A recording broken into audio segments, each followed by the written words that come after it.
termination clause. If the other party defaults, you want to be able to get your film back. A lot of foreign sales agents often will present a filmmaker with a contract that's 25 years, or, I've seen sometimes it's like in perpetuity. It's ridiculous. And this is a film that the distributor, the sales agent, didn't finance, didn't develop, didn't produce. It's just distributing. And they're going to get a commission, often 20%, and get reimbursement of some of their expenses, which hopefully you've capped. And they're helping you sell your film. Now, a good sales agent is invaluable for a filmmaker, because most filmmakers, if they want to self-distribute their film on the international marketplace, they don't have the skills and the knowledge to do so successfully. How many filmmakers know who the buyers in Turkey are? How many know what's a reasonable price to ask for from Turkey? How many want to be bothered with fulfilling these orders from around the world? Sales agents not only sell the films, they service these deals. When you license a film to a buyer in Turkey, you have to send them, copies of the film, or arrange for it to be sent to them, copies of the stills, the still photographs, the artwork, various documents. Someone has to do this, and most sales agents have one or two or more people whose full-time job is just servicing their buyers and sending them this stuff, something that most filmmakers don't particularly want to do. And so most filmmakers are not really well situated to license their film around the world. I recently spoke to a filmmaker who's planning to go to AFM in the fall and to sell their film themselves. Right? They're not going to rent a booth, which actually at AFM is a hotel room within the Lowe's Hotel, and set up an office there. They're just going to walk the halls, and they're going to hope to bump into people and sell the film. And I told them, I don't think that's going to be successful. First of all, you have to understand that the buyers don't want to buy directly from filmmakers. They're afraid. They're afraid, especially if you make a customary deal where they have to send you 100% of the license fee before they get the film. They're afraid they're going to give some filmmaker out in Topeka, Kansas, 100% of the license fee, and then when the film arrives, it's defective. And what are they going to do now, right? Go after that filmmaker? They want to generally deal with the sales agents they have a long-term relationship with, the sales agents they do business with on a regular basis, the sales agents who value that relationship, and they see it every market, several times a year. And if the film is a problem, will make good on it, because they don't want to lose that customer. And so, you're the filmmaker from Topeka, Kansas, and you're offering a great deal to the buyer from Bulgaria at maybe half the price they could get from a sales agent. They still don't want to do the deal. Okay? They want to do it through a sales agent. They want to do it through a company they have a relationship with, they see on a regular basis, who they have confidence in, that they will get something where the materials have passed quality control and are exhibitable. And a lot of them have been burned. So, termination clause. You want to be able, first of all, you want to try to keep the contract short. If you've financed the film, raised the money to make the film, and produced the film, and now you're entering into a deal with a distributor, you've created the asset. And there's no particular reason you need to give it to them for a long period of time. Because what often happens is, if you enter into a 10 or 20-year deal, the first couple of years, the sales agent is very active in trying to sell it, and maybe even does some business on it. And then it just sort of sits there, and the filmmaker wants to get the rights back, wants to do other things with it. There's maybe new media that's come about. Maybe then I want to license it, put it up on YouTube, and they can't. It's their film, but they entered into this exclusive relationship for a long term. So it's best to keep it shorter. What I like to do on these deals is have a deal where the initial term is short, 2 or 3 years, but there's milestones in the contract. And if these performance milestones are met, there's an automatic extension. So distributors or sales agent will say, look, we're putting up money here. Not only are we perhaps giving you an advance or a minimum guarantee of money that you're going to receive, but we're also putting up money to market your film. We're going to the Cannes Film Festival. You go to the Cannes Film Festival as a sales agent, you're looking at spending at least $90,000.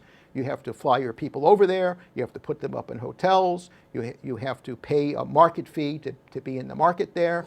It's expensive. You go to Cannes, you want a cup of coffee, $5. Okay, not a cheap place to go. So they're going to go there, But they're not going there to sell one film. They're probably selling 5, 10, 15 different films, and they're going to amortize that cost over all the films that they're selling. But if they're putting up that money, they may be taking out ads in the trade papers. The trade papers put out bumper editions around the different markets. These are the big, thick editions that have a lot of advertising. And the sales agent may be taking out a full-page ad. It may not be just for your film, but it may be for several of the new films that they're representing, and that costs money. And so there's a lot of expenses there, and if they're putting up a lot of money and they're giving you an advance or they're giving you a minimum guarantee, they're not going to want to enter into a very short deal because they want more time to recoup their investment. So those are marketing expenses. You put up the money to make the movie, you put up the money, to produce it, but they're putting up a lot of the marketing money, and that's not an unreasonable thing for them to ask for. However, it needs to be tied to performance, in my opinion. So obviously, if they give you a big advance, then you're probably going to have to give them more years. But a lot of times, filmmakers are basically giving sales agents free inventory. They're not getting any advance or any minimum guarantee. It's basically free inventory. And the sales agent goes to the markets, and they're going to go to these markets anyway. And this is just what I call packaging fodder. It's films that are not the most desirable films, and they're just going to try to throw them into packages. So when the buyer comes in from Brazil and wants to buy a film, the sales agent says, great, I want to sell you the film. How about not only sell you that one film, but I'll sell you some other films too, and tries to give them some other films. And sometimes the films that are less desirable benefit by being included in a package deal.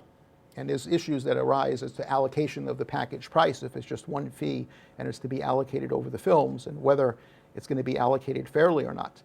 But this is a common thing where packages of films are sold, and it's not necessarily always bad if it's done in a transparent and an honest manner.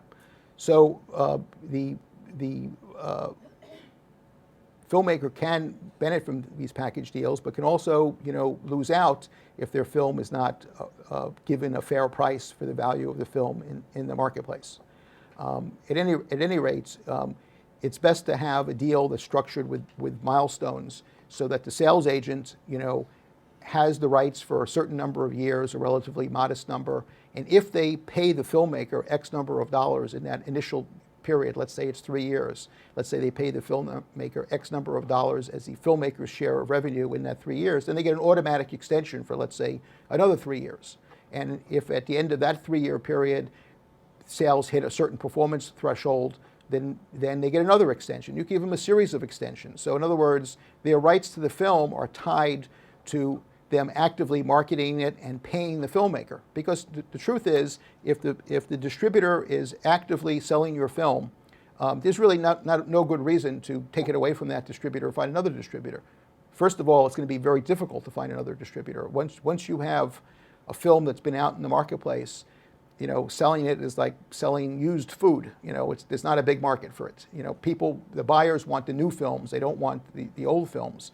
And a film that's already gone through a couple of cycles of distribution is much less desirable, with some exceptions. If one of the actors in your film becomes very famous, then, Brad Pitt, he was a nobody in this film when it first came out, and now he's famous, well, then maybe there'll be new life in that film. But generally speaking, over time, the value goes down.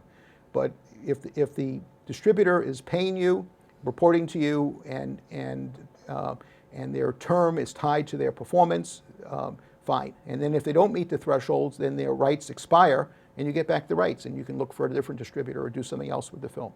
And you're not stuck in a situation where they have it for this really long period of time. So filmmakers have to protect themselves, because some sales agents, they acquire movies that they know are not going to make a lot of money, but it makes sense to them. Okay, if they can acquire a film, right, that they know is not going to make a lot of money, but it's going to help cover their overhead, okay, because they can put it in some package deals, and the deal is structured in a way that they get a distribution fee and they get reimbursement of their expenses. Let's say the film only does $100,000 in sales, right? But they get $20,000 as their commission, and then they get the other $80,000 as reimbursement of their expenses. You know, part of their going to Cannes, the 90 grand is split among the 10 films they represented at Cannes. Each, you know, pays a portion. And basically it all ends up in the sales agent, the international distributor's pockets. The filmmaker gets nothing, okay? So it may be beneficial, a film that performs in a rather mediocre fashion, it may be beneficial to the sales agent because the sales agent says, hey, I'm going to these markets anyway, I'm incurring these expenses, and the more films I have to spread my expenses over, you know, the better.